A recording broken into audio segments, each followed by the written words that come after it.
मैंने बहुत बार अपने संबंध में सोचा है मल्लिका, और हर बार इस निष्कर्ष पर पहुंचा हूं कि अंबिका ठीक कहती थी। मैं यहां से क्यों नहीं जाना चाहता था। एक कारण ये भी था कि मुझे अपने पर विश्वास नहीं था। मैं नहीं जानता था कि अभाव और भर्त्सना का जीवन व्यतीत करने के बाद प्रतिष्ठा और सम्मान के वातावरण में जाकर मैं कैसा अनुभव करूंगा।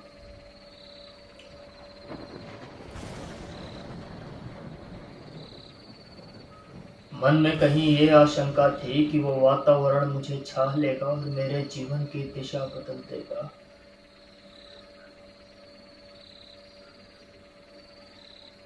और ये आशंका निराधार नहीं थी।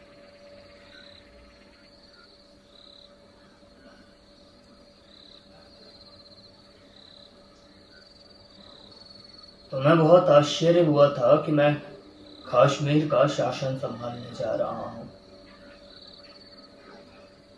तुम्हें यह बहुत अस्वाभाविक लगा होगा, परंतु मुझे इसमें कुछ भी अस्वाभाविक प्रतीत नहीं होता। अभावपूर्ण जीवन की वो एक स्वाभाविक प्रक्रिया थी।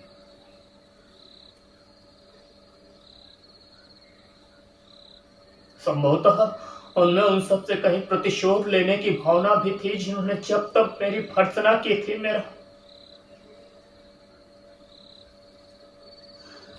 मेरा उपहास उड़ाया था।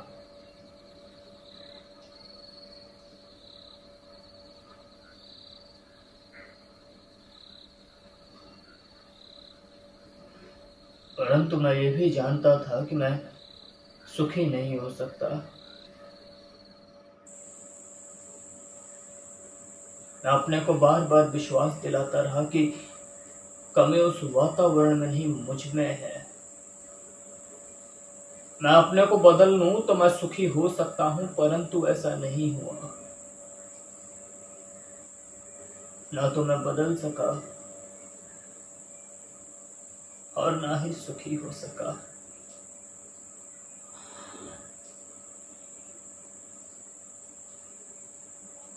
अधिकार मिला,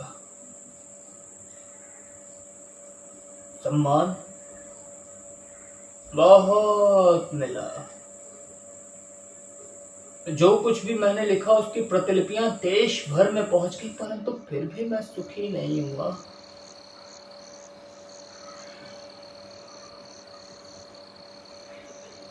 किसी और के लिए वातावरण और जीवन स्वाभाविक हो सकता था, मेरे लिए नहीं था।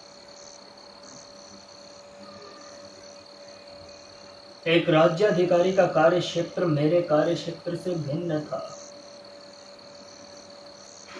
मुझे बार बार अनुभव होता कि मैंने प्रभुता और सुविधा के मुंह में पड़कर उस क्षेत्र में अनाधिकार प्रवेश किया है और जिस विशाल में मुझे रहना चाहिए था उससे दूर हटाया हूं।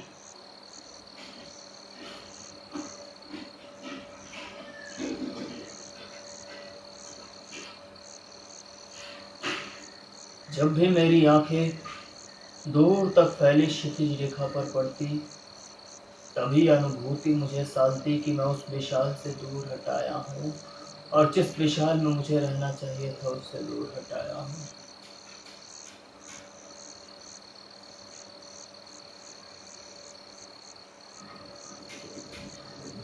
मैं अपने को आश्वासन देता कि आज नहीं तो कल मैं परिस्थितियों पर वश पा लूंगा और समान रूप से दोनों क्षेत्रों में अपने को बांट लूंगा, परंतु ऐसा नहीं हुआ।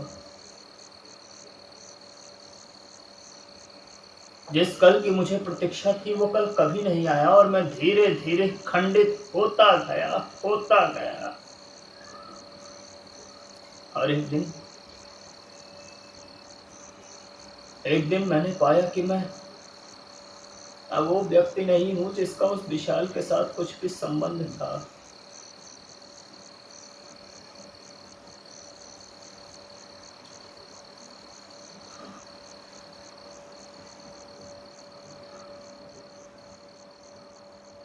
कश्मीर जाते हुए मैं यहाँ से होकर नहीं जाना चाहता था।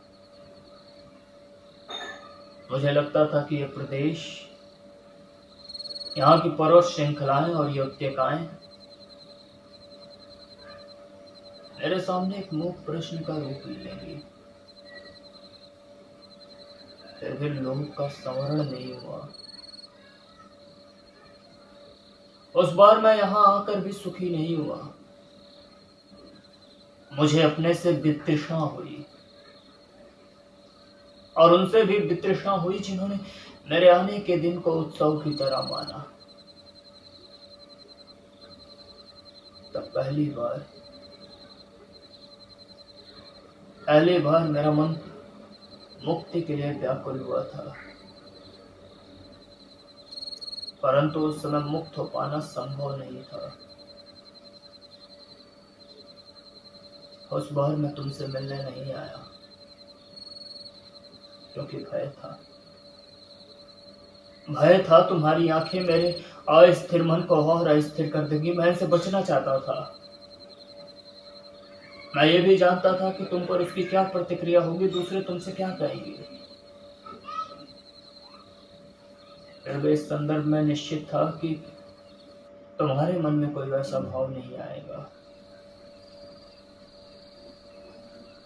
और ये आशा लिए हुए चला गया कि एक कल ऐसा आएगा जब मैं तुमसे सब कह सकूंगा,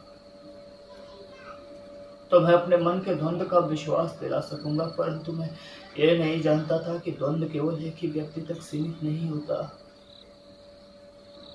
परिवर्तन केवल एक ही दिशा को व्याप्त नहीं करता।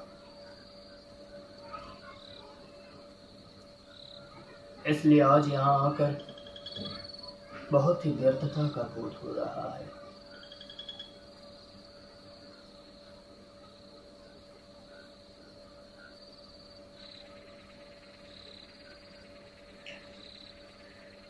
लोग सोचते हैं कि मैंने उस जीवन और वातावरण में रहकर बहुत कुछ लिखा है, परंतु मैं जानता हूं कि मैंने वहां रहकर कुछ भी नहीं लिखा। जो कुछ भी मैंने लिखा वो यहीं के जीवन का ही संचय था। कुमार संभव की पृष्ठभूमि यह हिमालय, और तपस्विनी उमा तुम हो। मेघदूत के यक्ष की पीड़ा मेरी पीड़ा है, और विरह विमर्दिता यक्षिणी तुम हो। यद्यपि मैंने यहाँ होने और नगर में तुम्हें देखने की कल्पना की थी। अभिज्ञान शाकुंतलम में शकुंतला के रूप में तुम ही मेरे सामने थी। मैंने जब जब लिखने का प्रयत्न किया तुम्हारे और मेरे जीवन के इतिहास को फिर दोहराया, और जब भी इससे हटकर लिखना चाहा तो रचना प्राणवान नहीं हुई।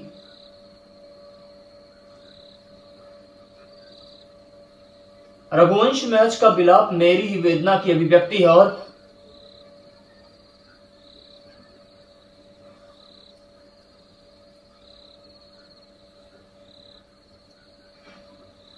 चाहता था तुम ये सब पढ़ पाती, परंतु सूत्र इस रूप में टूटा था कि